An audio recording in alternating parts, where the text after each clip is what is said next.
We're very delighted to have with us Ayako Yonetani, who is a violinist, and you performed at the concert in November at Carnegie in the Weill Recital Hall, and I believe you played the Mozart D major concerto, and you played the entire piece.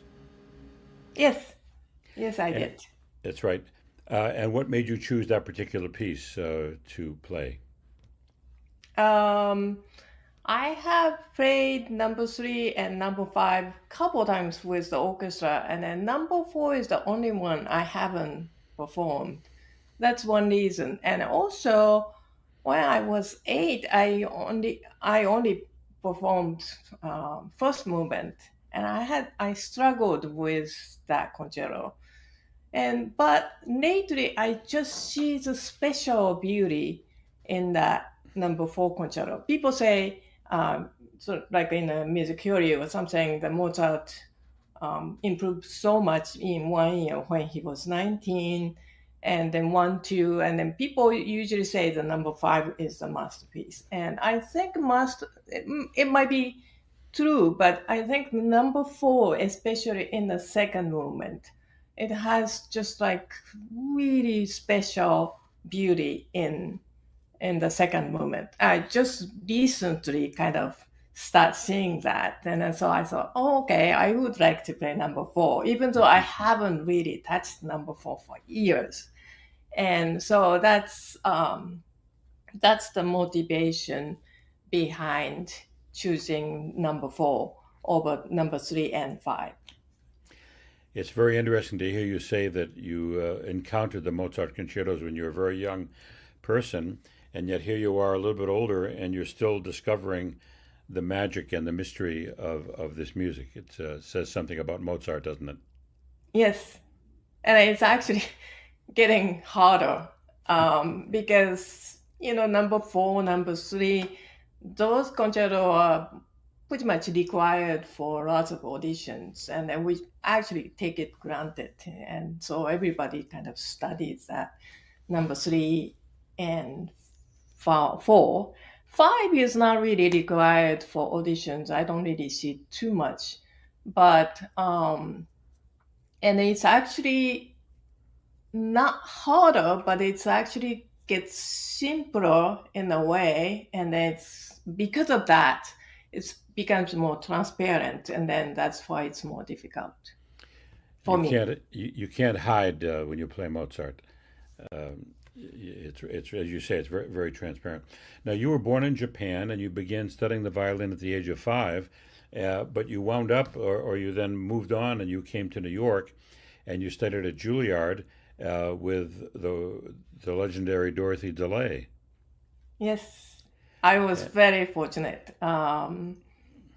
So actually, I'm been here in the United States much longer. I actually came to study at the Aspen Music Festival for 9 months only. That was my first intention, or my parents' intention. And then I ended up I liked the teacher very much, and I ended up staying here. I see. How did you find Dorothy DeLay? I was just watching a documentary with Itzhak Perlman, and he talked about studying with her, and he said he hated studying with her because she was, I guess, very tough. But then he said something very interesting. He said, I hated studying with her, and now that's how I teach. What was your experience with her like?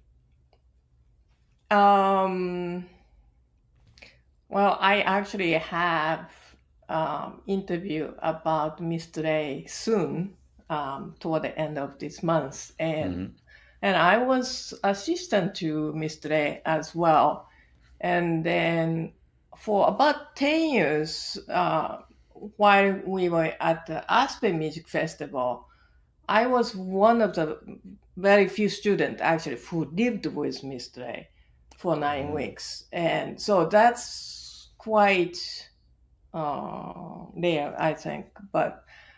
And it's very hard to put in one word. And at the beginning, I had almost no English. It's just like, well, every lesson is like, oh, thank you very much, Mr. A. And that was it for almost 1 year.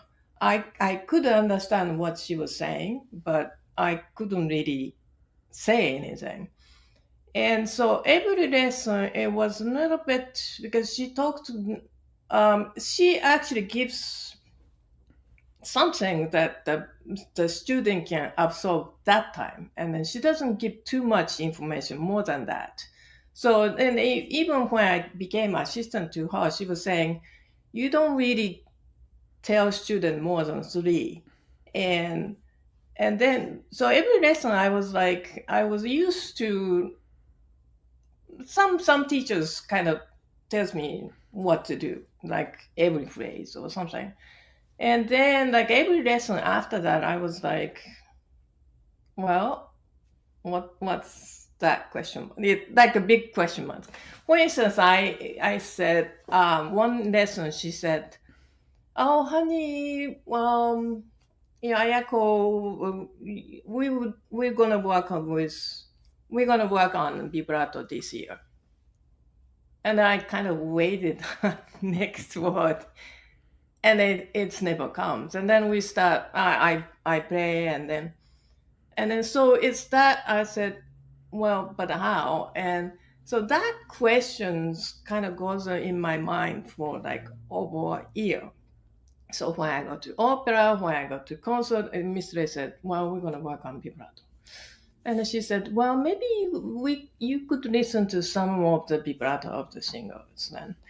And so then I go to the opera and then I listen to, and then I listened to one of the Domingos, Elisa de Moore. At the end, there was a really long singing that he's extending, and then I could almost see his vibrato, and I thought, oh, that's the vibrato.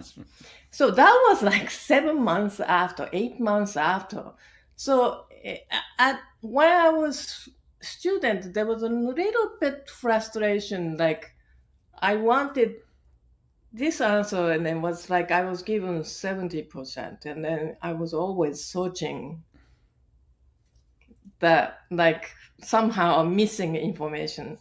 And but when I look back, it actually was great because she made me kind of search myself, not just ready-made answer. And then when I get older, it's actually more valuable because she said this, and then I was hoping she would say a little bit more, and then she didn't, and so it's kind of stuck in somewhere, and then I'm kind of thinking about it, and so that was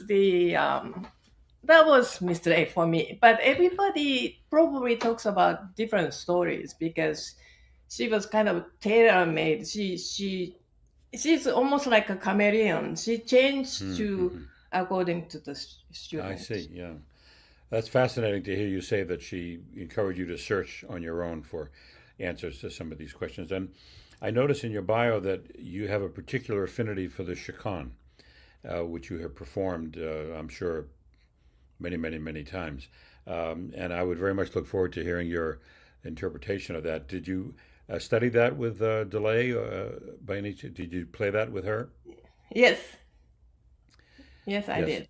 I wonder if there's any way we can hear that somewhere on Spotify or someplace like that. I'd love to hear you perform it. Yeah. Actually, I have a CD with that, which I'm not too happy Ah, about, but I believe it's on YouTube. I think. okay, we'll look for it. And just lastly, you're talking to us from Orlando. What brought you to Florida? Oh, that was my job. That I got the job at the University of Central Florida. Back then, it was very small, 24,000 students. Right now, we are the second largest university in the nation at the University of Central Florida. That's located in the east side of Orlando, the other side of Disney. And then we Hmm. have 80,000 students. Oh my goodness, 80,000. And So you're it's like, and do you teach privately? Is that your main job there? yes, Well, from 5 years ago, my assignment has changed, and I teach the graduate string quartet, and I train Oh, yeah. and then I teach privately. But mostly, I'm director of the Pegasus string quartet. Oh, I see. Wonderful. And lastly, what performances do you have yourself coming up in 2025? Where might some people get to hear you? Oh, well, in Orlando, we have quite a few quartet concerts, like at the Plastic Museum in Winter Park, at the Dr. Phillips Center of Arts Oh, in Orlando.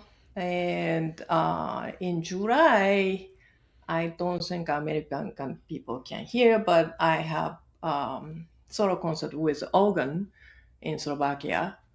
And then and then I have few recitals locally, right. but not in New York. Well, I wish you the best of luck with those concerts. Anyone listening or watching who will be in Orlando, I hope they'll get a chance to hear you. And I am going to go try to find your performance of the Bach Chaconne. Thank you very much for your time this morning. Thank you very much, Thank Mr. you. Robinson. Bye bye. Thank you.